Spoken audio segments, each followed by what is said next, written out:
Yo guys, welcome to the new video. Today I'm going to show you the German state election results. First of all, I want to thank you for being here today. This is my first video on YouTube, so if you have any suggestions or recommendations for me to improve these videos, please comment in the comment section and tell me about it, what I can improve. I'm sure there are many things because this is my first video. Um, on Europolitics. Europolitics is going to be a channel. It's going to be open for discussions and news out of Europe. I myself am a more conservative leading person, so it gives you a unique perspective. Normally, when you watch European election news channels or just the mainstream media, you will automatically see a left-wing perspective or at least a centrist perspective of European politics. But me, myself, being a conservative and taking inspirations from channels like Red Eagle Politics or Real American, I want to do the same in Europe. So let's just start right ahead with the state elections in Germany. So these state elections, you might say, how important are they?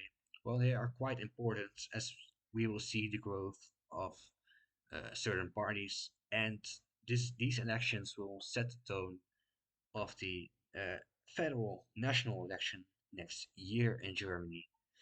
So let's start right ahead in the state of Saxony. In the first place, we have the center-right Christian Democratic CDU.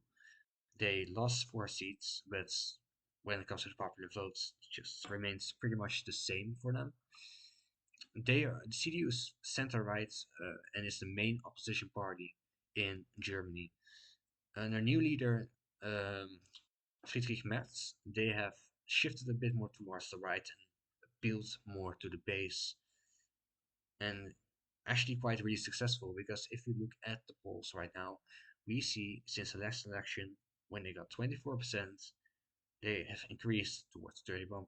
So their messaging and their focus on appealing to their base more has really worked out for them. So yeah, when we go to the AfD, you see strong showing right there. They got 3% more votes than last time around. In the state of Saxony, it seemed like they have a bit maxed out their potential right now, but it doesn't. Yeah, they have seemed to max out their potential, but I mean, there's still options for growth in the state. The AfD is considered far-right party, but I consider them just right-wing and conservative. They are against the mass migration in Europe, against the ridiculous climate goals, and also against military support and financial support towards Ukraine. And they have been in second place so far, getting 2 seats plus, almost becoming bigger than the CDU. In third place, we have the BSV. This is pretty interesting because the BSV is a considered a far left party, but they're like nationalists on social issues. So, they are actually like socialists, but on the social issues like wokeness and immigration and climate change, they are very conservative. So yeah, pretty interesting party. We have not actually seen much a party like this in the world. Yeah, in the entire world basically. Just kind of actually the first like left-wing conservative party in Europe and the world. Now, in fourth place we have the SPD. The SPD is the party of Chancellor Olaf Scholz. Now, Scholz is um, like a prime minister and a president, the head of government in Germany. So this is not a really good showing. It only decreased by 0.4%, but on a national scale, it is not going well with the SPD. Then we go to the Grüne, also a coalition partner of the SPD. They lost 3.5% of the votes, and yeah, really poor showing from them right there. Then we have the Linke.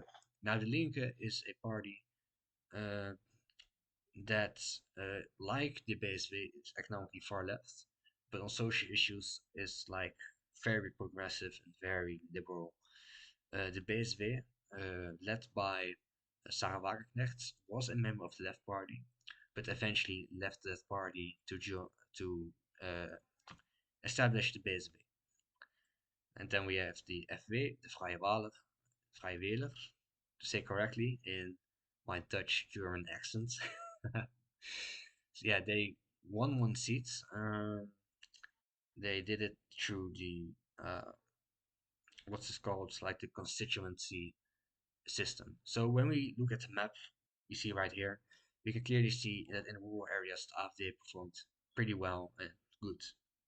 Now in the suburbs and semi-rural areas, also just some rural areas around here, the CDU performed also pretty good.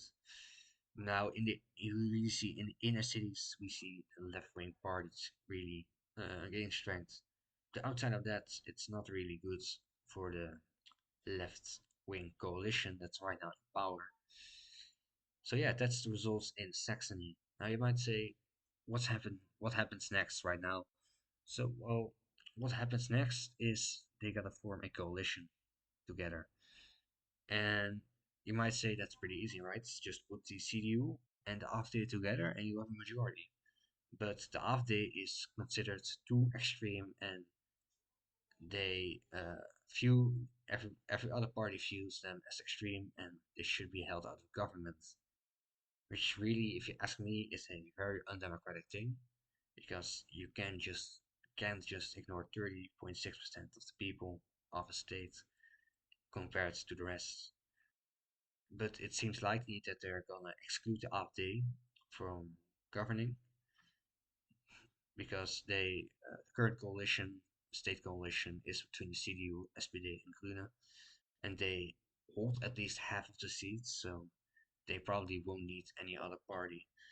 So yeah, that's the story in the Saxony. Not really much has changed except the strong showing of the PSV.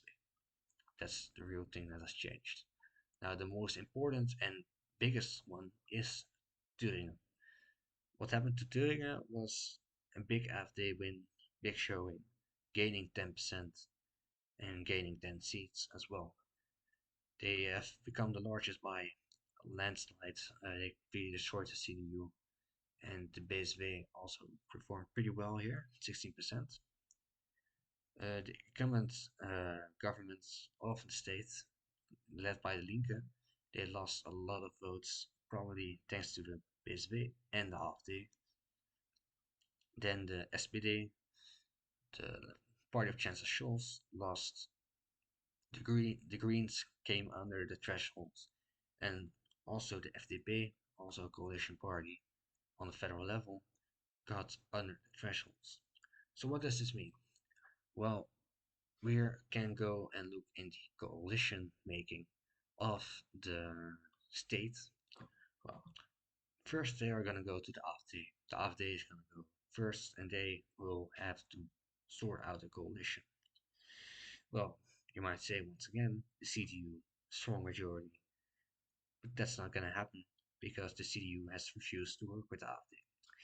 Now, one party that is like on social issues aligns with them is the BSV, and they do have a majority together. The only thing is the BSV is also rejected to work with the AfD, so that's also not going to be possible. But this does not mean they're not going to form city governments, because in other countries the sort of cordon sanitaire that's been put around the party has broken many times before. So it's probably not crazy enough to think that this kind of government will occur. But yeah, once again, we will have to see in the future. So yeah, that's the results right now from Germany. What does you might say? What does this mean for the federal level? Well, it's pretty clear that it has certain influences on the federal level. The momentum of the AfD is certainly with them right now. I mean, think the CDU also can call themselves a good momentum. They gained. Same story with the BSV. The BSV just started out a couple of months ago and then just completely surged to 9% on the national level. So yeah, it's pretty interesting to see what's going to happen next year during the federal elections. Now, I want to thank you guys for listening to me today. And yeah, if you have any suggestions, comment in the comment section down below. And like improvements to make better videos, please let me know. And I will, yeah, do that for you today. So yeah, subscribe and leave a like, leave a comment. And I wish you a good day. Godspeed.